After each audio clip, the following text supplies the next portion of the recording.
नमस्कार। The middle class mistake में आपका एक बार फिर से स्वागत है।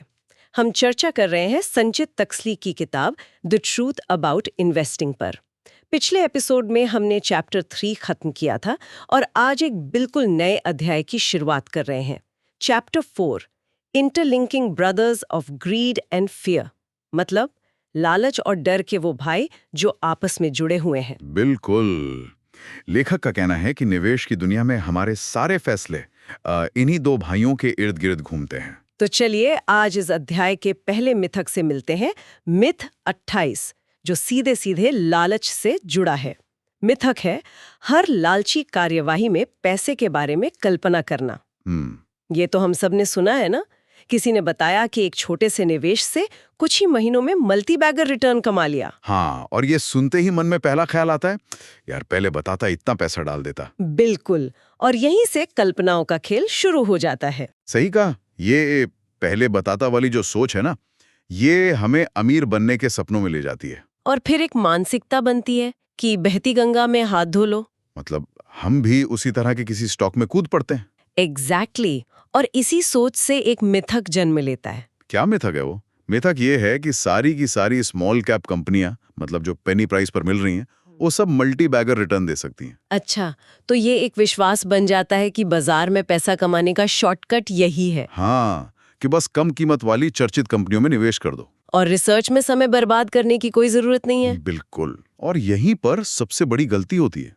वो कैसे? देखिए, क्या है कि इसी सोच के कारण निवेशक उन कंपनियों में पैसा लगा देते हैं जिनके फंडामेंटल्स, मतलब बुनियादी सिद्धांत, बहुत कमजोर होते हैं।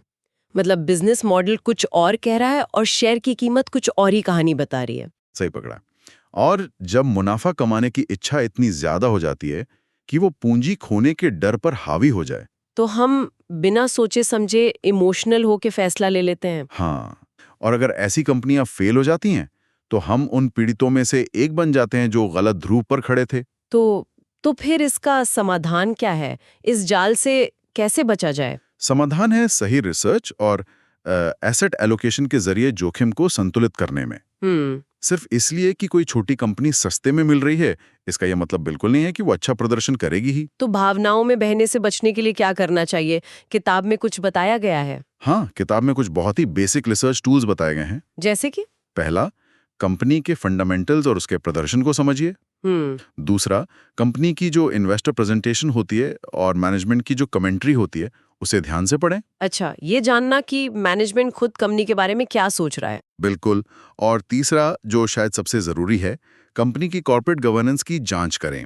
मतलब कंपनी चलाने वाले लोग कितने पारदर्शी हैं। हाँ, ये रिपोर्ट्स हमें कंपनी, उसके मैनेजमेंट और उसकी प्रक्रियाओं में पारदर्शिता के बारे में बताती हैं। जिससे ये समझने में मदद मिलती है कि कहाँ निवेश करने से बचना चाहिए। एग्जैक्टली।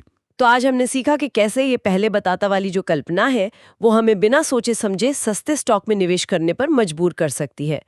अगले एपिसोड में हम मिथ 29 पर चर्चा करेंगे, जहां उत्साह हमें मुनाफे को ज्यादा देर तक रोके रखने के लिए उकसाता है और हम लालच के एक दूसरे जाल में फंस जाते हैं। हाँ, हमारा अगला मिथक है उत्साह में लाभ को बहुत देर तक पकड़े रहना। वो जो आवाज आती है ना अंदर से, अभी तो चला है और ऊपर जाएगा। बिल्कुल। तो क्या उत्साह में अपने मुनाफे को होल्ड करना हमेशा समझदारी है या ये एक बहुत बड़ा जोखिम है? ये जानने के लिए अगला एपिसोड जरूर सुनिए। फाइनेंशियल लिटरेसी के इस यात्रा में हमारे साथ बने रहिए। जय गुरुदेव।